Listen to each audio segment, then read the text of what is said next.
تمام اہتمام اور کمال محبت کے ساتھ اپنی اور ساری کائنات کے مرکز عقیدت، دونوں عالم کے آقا و مولا، رحمت للعالمین، شفیع المذنبین، طٰہٰ و یاسین، ارواحنا فدا سیدنا محمد الرسول اللہ صلی اللہ علیہ وسلم کی بارگاہ میں بلند آواز سے درود پاک پڑھنے، اللہم صلی علی سیدنا و نبینا مولانا محمد طب القلوب و دوائها وعافیة الابدان و شفائها و نور الابصار و ضیائها وعلى آلہ و صحبہ وبارک وسلم صلاة و سلاما علیک یا رسول اللہ صلی اللہ علیہ وسلم۔ حضرات محترم، ہم اور آپ آج دارالعلوم امام اعظم ابو حنیفہ کے سالانہ جلسے دستار بندی میں اکٹھا ہوئے ہیں۔ اراکین ادارہ بڑی دنوں سے تگ و دو میں لگے تھے، کبھی بیزاری کا بھی اظہار ہو رہا تھا، لیکن جو کوشش کرتا ہے وہ کامیاب ہوتا ہے۔ الحمدللہ ادارہ نے کامیابی کی منزلیں چھوئیں، اور اس ادارے سے اس سال 3 بچے سبحان اللہ، حافظ قرآن، قاری قرآن بن کر کے فارغ ہو رہے ہیں۔ واہ واہ، سبحان اللہ سبحان اللہ۔ شہنور کے لوگوں کے لیے یہ موقع بڑی ہی مسرت و شادمانی کا ہے اور بڑے ہی فیض و برکت کا ہے واہ کہ آج اس جلسے دستار بندی میں دنیائے سنیت کی عظیم عبقری شخصیت، واہ واہ، جسے دنیا استاذ و علماء العالم کہتی ہے، جو یقیناً عالم کے دنیا کے علماء کے استاذ ہیں، جو سنی علماء عظام کے مربی اور شیخ ہیں، واہ، جن کا وجود اس زمین پر اللہ کی ایک رحمت ہے، جن کے قدموں کی برکت سے اللہ بلائیں اور مصیبتیں دور کرتا ہے، جو امت مسلمہ کی الجھی ہوئی گتھیوں کو سلجھاتا ہے، جو ہمیں سیدھا راستہ دکھاتا ہے، اور مسلک اعلیٰ حضرت کی تعبیر و تشریح اس پیمانے پہ کرتا ہے کہ ہمارے دل عشق رسول کا مدینہ بن جاتے ہیں، جنہیں دنیا ممتاز الفقہا، استاذ و علماء العالم، امیر المومنین فی الحدیث، محدث کبیر، سلطان المناظرین، شہزادہ صدر الشریعہ، حضرت علامہ مولانا مفتی الشاہ ضیاء المصطفیٰ قادری، نائب قاضی القضات فی الہند کے نام سے جانتی ہے۔ ابھی تھوڑی دیر میں وہ حاضر ہوں گے، ان کے چہرے انور کی آپ زیارت کریں۔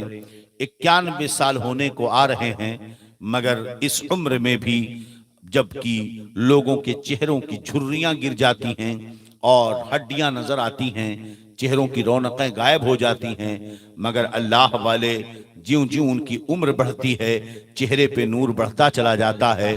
حضور محدث کبیر کے چہرے انور کی جب آپ زیارت کریں گے تو آپ یقیناً بے ساختہ کہیں گے، یہی وہ ذات ہے جنہیں دیکھ کر حافظ ملت ہمیں یاد آتے ہیں، یہی وہ ذات ہے جنہیں دیکھ کر صدر الشریعہ ہمیں یاد آتے ہیں، یہی وہ ذات ہے جن کے عادت و اخلاق، جن کی سعی اور تبلیغ کو دیکھ کر ہمیں، جن کی اثار و قربانی اور مشقتوں کے ساتھ دین کی خدمت کے لیے اپنے آپ کو قربان کر دینے کا جو جذبہ ہے، اسے دیکھ کر ہم سمجھتے ہیں کہ سرکار مفتی اعظم ہند کا ایثار کیا تھا، حجت الاسلام کی فراست کیا تھی، اور صدر الشریعہ کے تفقہ کا ایک منبع اور مرکز جو ہمیں اس وقت نظر آتا ہے، وہ حضور محدث کبیر کی ذات پاک ہے۔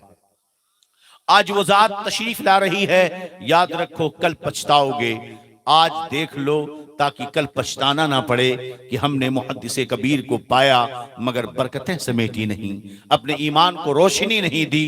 اے لوگوں، ایسی محرومی اپنے دامن میں مت آنے دینا، آج خود کنواں پیاسوں کے پاس آ رہا ہے۔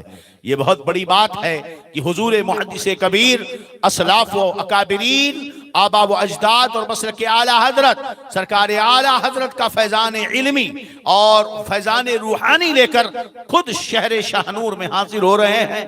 اس دریا میں غوطہ لگا کر اپنے دل کو بھی روشن کر لو، اپنے وجود کو بھی روشن کر لو، اپنی فکروں کو بھی روشن کر لو، اپنی آل و اولاد کو بھی روشن کر لو۔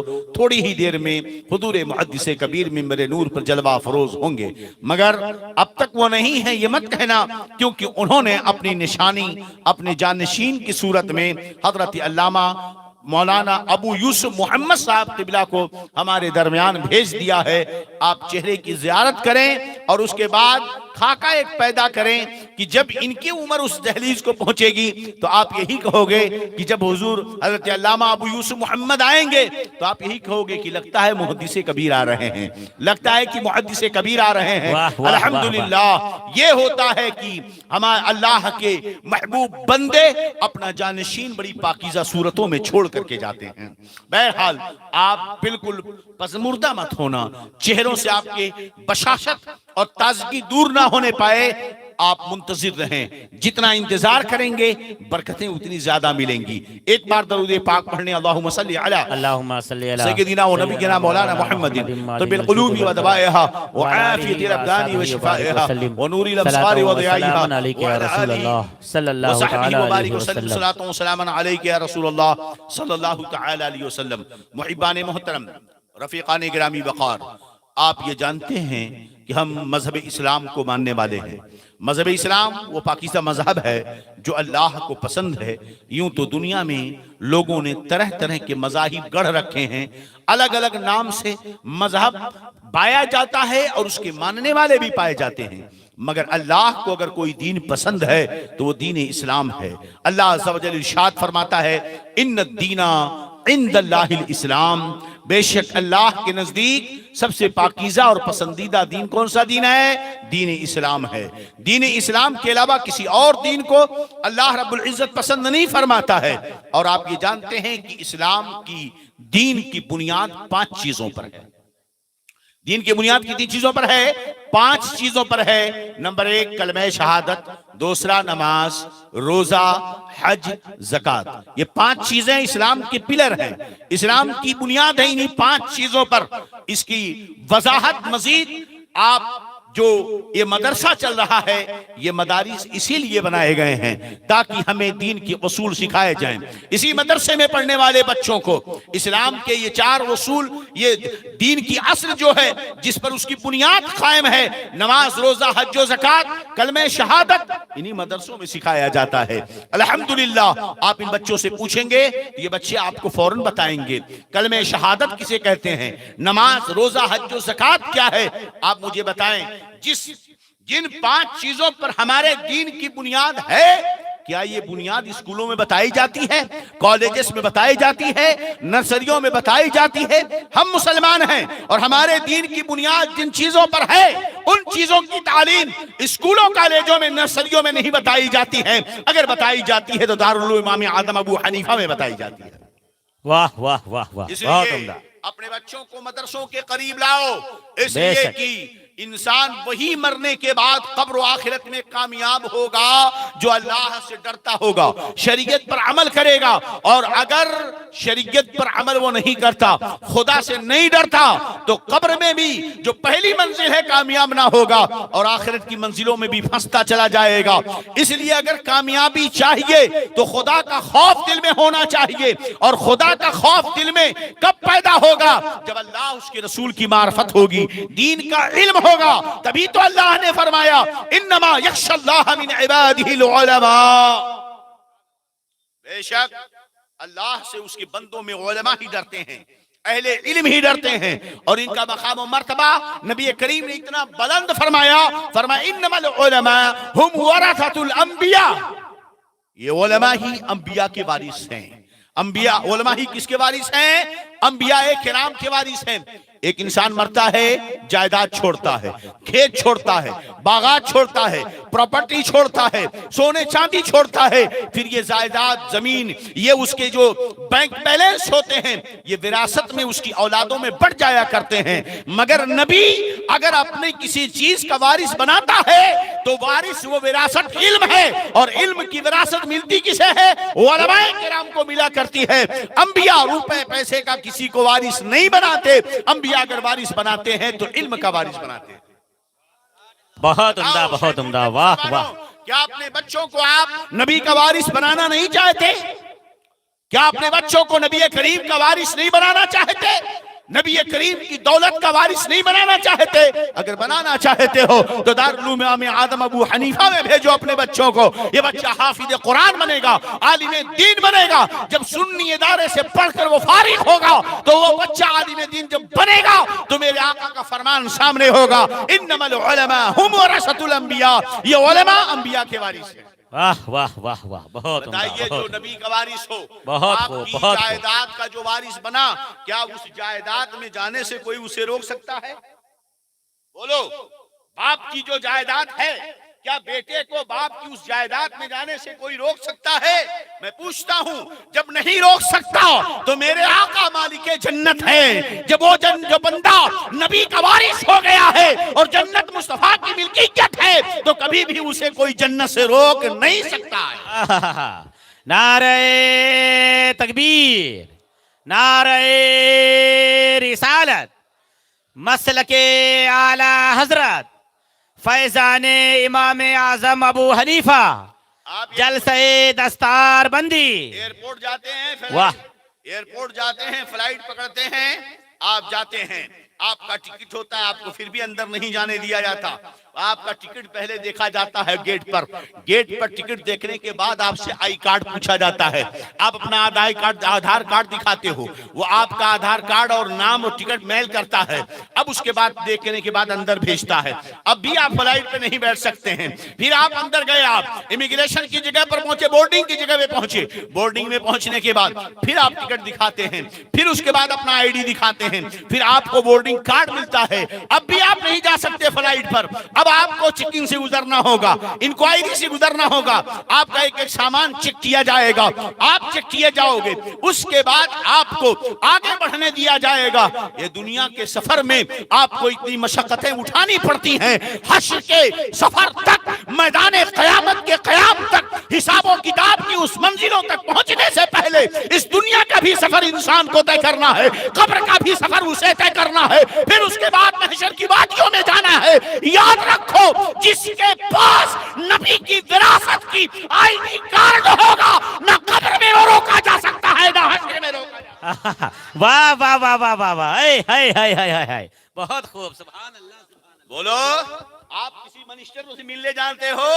اب سنو، منسٹر سے ملنے جاتے ہو، آپ کی بڑی پہچان ہے. میں آیا، حضرت علامہ ابو یوسف محمد صاحب قبلہ کمرے میں موجود ہیں، کسی کو جانے کی پرمیشن نہیں ہے. اتنے میں کسی نے کہا حضور مفتی بدر الدین صاحب آئے ہیں، مفتی مقصود صاحب قبلہ تشریف لائیں. اچھا ان کو اندر آنے دو. میں اندر چلا، بغل میں ایک بات ہے، حضرت یہ میرے ساتھ ہے، یہ میرے ساتھ ہے. میں نے کہا سنو، اس کو بھی آنے دو. میں اندر گیا، میرے ساتھ جو میرا نام لے کر کے آ رہے ہیں وہ بھی اندر جا رہے ہیں، وہ بھی ملاقات کر رہے ہیں. اللہ کی عزت کی قسم، کل قیامت کے دن ایک عالم دین کو اگر آپ نے آج پانی پلایا ہے، کل قیامت کے دن وہ عالم دین آپ کو جنت میں لے کر جائے گا. جب فرشتے روکیں گے، عالم دین کہے گا اے میرے مولا. سبحان اللہ، سبحان اللہ. واہ مجھے ایک مرتبہ وضو کرایا تھا. واہ واہ. نہیں سنا ہے حدیث؟ جب میرے جنتیوں کا فیصلہ ہو جائے گا، جہنمیوں کا فیصلہ ہو جائے گا، جنتی جنت کی طرف، جہنمی جہنم کی طرف، حضرت علامہ مفتی علاء الدین صاحب بڑے خوش ہو کر، آج تم مونچھوں پہ تاؤ دیتے ہو، کل علامہ علاء الدین مونچھوں پہ تاؤ دے کر مستی سے جنت کی طرف چل رہے ہوں گے. اتنے میں ایک آدمی آئے گا اور کہے گا مفتی صاحب اما تعریفنی، آپ مجھے پہچانتے نہیں ہو؟ تو کہے گا کون ہو تم؟ ارے آپ جب تقریر کر رہے تھے مدرسے کو چندہ دو اور اس وقت پیاس لگ گئی تھی، میں آپ کو پانی پلایا. انا الذی سقیتک شربۃ، میں نے آپ کو پانی پلایا تھا، آپ مجھے چھوڑ کر اکیلے جنت میں جاتے ہو. تب کہیں گے مفتی صاحب یا اللہ، اس نے دنیا میں مجھے ایک بار پانی پلایا تھا، اسے بھی بخش دے. اسٹامپ پیپر میں مہر لگ چکی ہے، اب یہ جہنم میں جانے والا ہے. مگر ایک عالم دین کو پانی پلانے کی برکت کا یہ عالم ہے کہ اللہ فرمائے گا اے جنتی جا، اس نے تجھے دنیا میں پانی پلایا تھا، تیرے صدقے میں آج اسے بخش دیا گیا. واہ واہ واہ، سبحان اللہ. نعرہ تکبیر، نعرہ رسالت، جلسہ دستار بندی، آمد حضور محدث کبیر. واہ واہ واہ، بہت عمدہ، بہت. وہ تو نہایت سستا سودا. بولو بولو. وہ تو نہایت سستا سودا بیچ رہے ہیں جنت کا، ہم مفلس کیا مول چکائیں، اپنا ہاتھ ہی خالی ہے۔ اللہ اکبر۔ سوچو اب اتنے میں مفتی مقصود کا گزر ہو رہا ہے۔ میں تو ذکر کرتا رہتا ہوں، گزر ہو رہا ہے مفتی مقصود صاحب کا۔ اتنے میں ایک آدمی پہنچا اور اس نے پکڑا دامن کو، کہنے لگا اما تعریفنی، آپ مجھے نہیں پہچانتے؟ کون ہو بھئی تم؟ یا اے حضرت، آپ جب نماز پڑھنے جا رہے تھے باہر نکلے، بولے پانی ہونی ہے کدھر کی نہیں؟ حضرت لوٹے میں پانی میں لے کر کے آیا تھا، آپ نے وضو کر کے نماز پڑھی تھی، آج آپ مجھے چھوڑ کر جنت میں جا رہے ہیں۔ حضرت مفتی مقصود صاحب کہیں گے اے میرے مولا، اس نے تیری نماز ادا کرنے کے لیے جب میں جا رہا تھا وضو کا پانی دیا تھا، اسے بھی تو جنت میں داخل فرما دے۔ اللہ رب العزت فرمائے گا لے جاؤ اسے بھی جنت میں لے جاؤ، وہ تو نہایت سستا سودا بیچ رہے ہیں جنت کا، ہم مفلس کیا مول چکائیں، اپنا ہاتھ ہی خالی ہے۔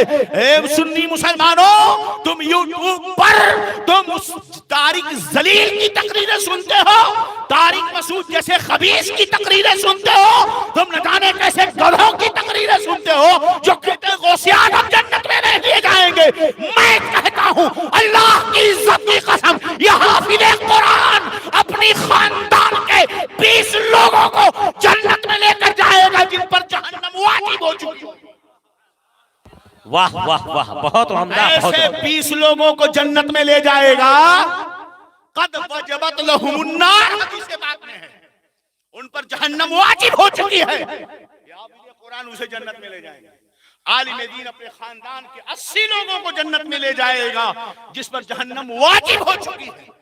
سوچو، وہ کہتے ہیں کہ غوث پاک جنت میں نہیں لے جائیں گے، میں کہتا ہوں جسے کبیر کے دامن سے آج لگ جانا، تمہیں سیدھا یہ صدر الشریعہ اور اعلیٰ حضرت مفتی اعظم ہند کے واسطے سے غوث پاک پہ پہنچائیں گے، اور غوث پاک کے واسطے سے کہاں پہنچو گے آپ؟ مصطفیٰ جان رحمت۔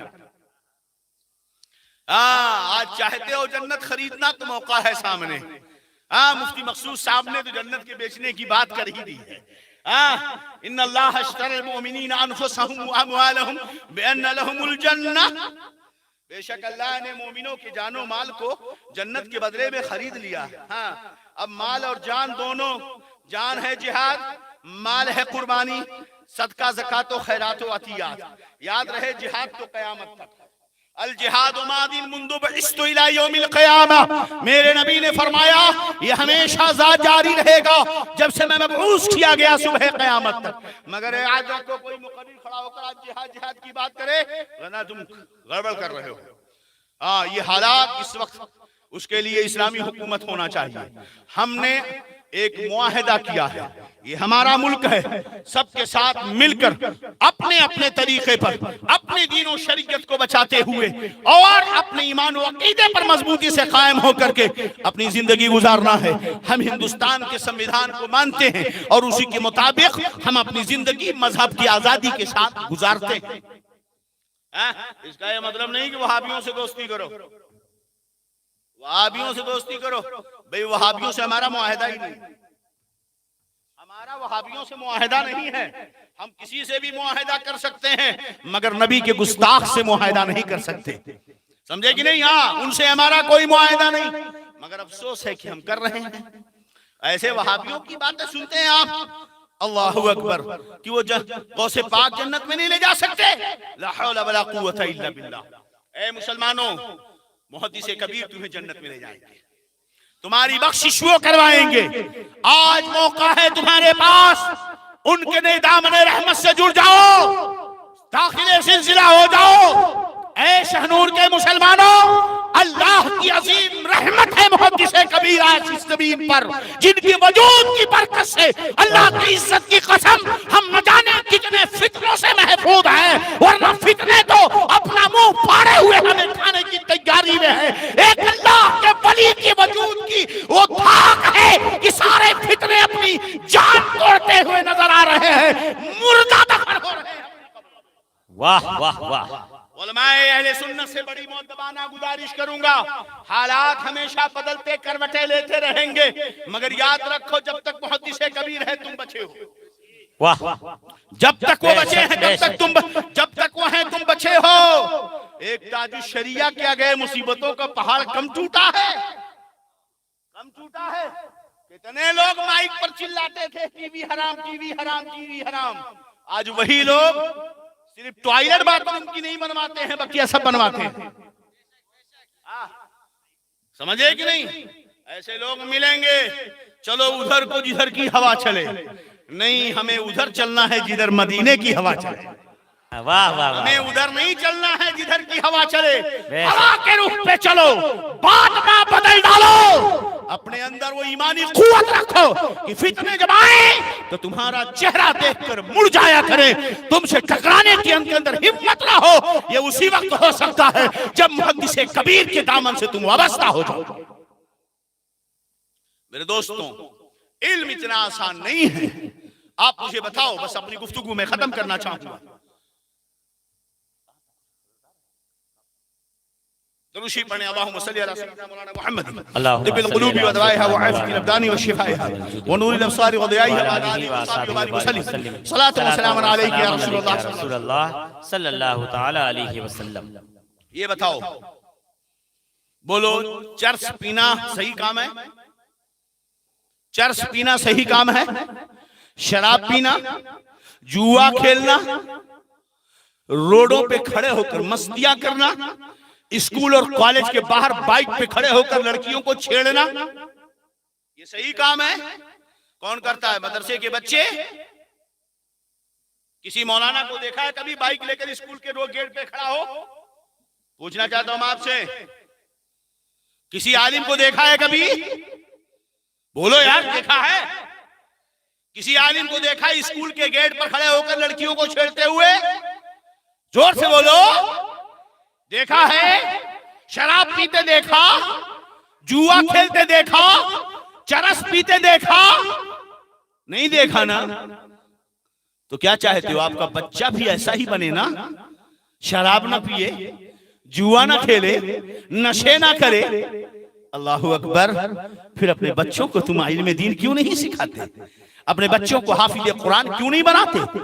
کیا ہماری بچیاں جو جاتی ہیں کسی کام کے لیے، کیا ان کو چھیڑنا یہ ہمارے لیے بے غیرتی اور بے حیائی کی بات نہیں ہے؟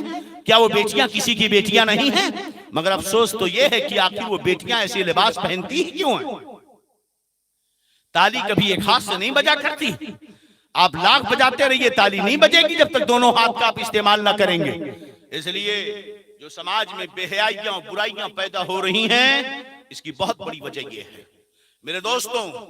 اور ایسا بھی نہیں کہ مدرسے میں آ کر آپ صبح سے شام تک بیٹھے رہیں تبھی طالب علم ہے۔ ہر سنی مسلمان طالب علم ہے، اگر تھوڑا سا وقت وہ دے دے۔ یاد رہے، اگر ادب نہیں ہے، آج ہمارا نوجوان، یہ ہمارے لوگ، ہمارے نوجوان کیوں بگڑ رہے ہیں؟ ہمارے حالات کیوں تیزی سے تبدیل ہو رہے ہیں؟ اس لیے کہ ہمارے اندر اب ادب نہیں ہے۔ اب ہم اپنے گھر میں بیٹھ کر دین سیکھنا چاہتے ہیں، ہم محنت نہیں کرنا چاہتے، علماء کا ادب نہیں ہے۔ میرے دوستوں، ایک حدیث پاک بڑی تیزی سے سنا کر اپنی گفتگو ختم کروں۔ اگر میں اس حدیث کی توضیح و تشریح میں آؤں تو کم سے کم مجھے 4 گھنٹے چاہیے، مگر میں صرف ترجمے اور تشریح مختصر کر کے گزر جاؤں گا تاکہ تمہیں پتہ چلے کہ ادب کیا ہے۔ اللہ اکبر۔ میرے آقا صلی اللہ علیہ وسلم تشریف فرما ہے، جسے حضرت سیدنا عمر فاروق رضی اللہ عنہ حدیث کے راوی ہیں، ارشاد فرماتے ہیں، بینما نحن عند رسول اللہ صلی اللہ علیہ وسلم ذات یوم اذ طلع علینا رجل شدید بیاض الثیاب وشدید سواد الشعر۔ حضرت عمر فاروق فرماتے ہیں کہ ہم سرکار کی بارگاہ میں بیٹھے تھے اور ہمارے درمیان صحابہ کرام موجود تھے، صحابہ بیٹھے تھے، کھچا کھچ مجمع بھرا ہوا تھا۔ اتنے میں حضرت عمر کہتے ہیں ایک شخص اچانک آیا ہمارے بیچ میں، اچانک آیا، انتہائی بال اس کے کالے تھے اور کپڑا انتہائی سفید تھا، لا یرا علیہ اثر السفر ولا یعرفها منا احد۔ اس کے چہرے پر دھول بھی نہیں تھی، اس کے بال بھی دھول سے اٹے نہیں تھے، کپڑا بھی گندا نہیں تھا، تو ایسا لگ رہا تھا کہ وہ مدینہ کا باہر سے کہیں سے نہیں آیا۔ پوچھ رہا ہوں، ہمارے تو آ گیا، وآخر دعوانا الحمدللہ رب العالمین، السلام علیکم۔